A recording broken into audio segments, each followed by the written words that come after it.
চুনিলালের মুখপানে চাহিয়া ভ্রুকুটি করিয়া কহিল, চুনিবাবু, এ কোন হতভাগা জায়গায় আনলে?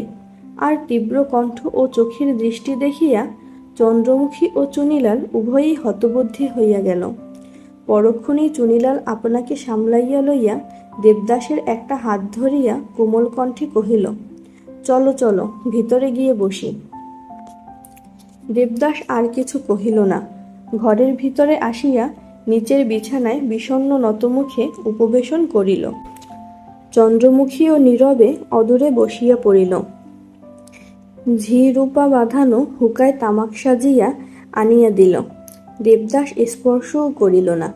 চুনিলাল মুখ ভার করিয়া চুপ করিয়া বসিয়া রহিল। ঝি কি করিবে ভাবিয়া না পাইয়া অবশেষে চন্দ্রমুখীর হাতেই হুকাটা দিয়া প্রস্থান করিল। সে দুই একবার টানিবার সময় তীক্ষ্ণ দৃষ্টিতে দেবদাস তাহার মুখপানে চাহিয়া থাকিয়া হঠাৎ নিরতিশয় ঘৃণাভরে বলিয়া উঠিল, কি অসভ্য, আর কি বিশ্রী দেখতে! ইতিপূর্বে চন্দ্রমুখীকে কেহ কখনো কথায় ঠকাইতে পারে নাই। তাহাকে অপ্রতিভ করা অত্যন্ত কঠিন কাজ। কিন্তু দেবদাসের এই আন্তরিক ঘৃণার সরল এবং কঠিন উক্তি তাহার ভিতরে গিয়া পৌঁছিল। ক্ষণকালের জন্য সে হতবুদ্ধি হইয়া গেল। কিন্তু কিছুক্ষণ পরে আরও বারদই গুড়গুড় করিয়া শব্দ হইল। কিন্তু চন্দ্রমুখীর মুখ দিয়া আর ধোঁয়া বাহির হইল না।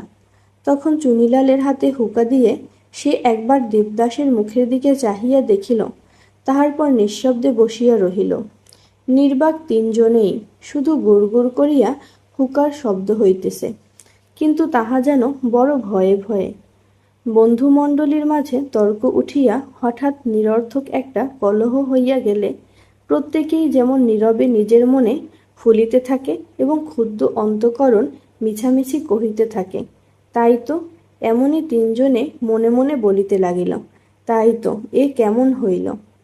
যেমনই হোক, কেহই স্বস্তি পাইতেছিল না। চুনিলাল হুকা রাখিয়া দিয়া নিচে নামিয়া গেল। বোধ করি আর কোনো কাজ খুঁজিয়া পাইল না। তাই ঘরে দুইজন বসিয়া রহিল। দেবদাস মুখ তুলিয়া কহিল, তুমি টাকা নাও? চন্দ্রমুখী সহসা উত্তর দিতে পারিল না। আজ তার 24 বৎসর বয়স হইয়াছে।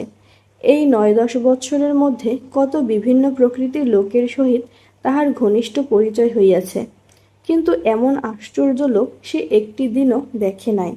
একটু ইতস্তত করিয়া কহিল, আপনার যখন পায়ের ধুলো পড়েছে।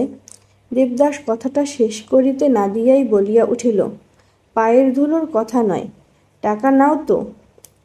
তা নি বই কি,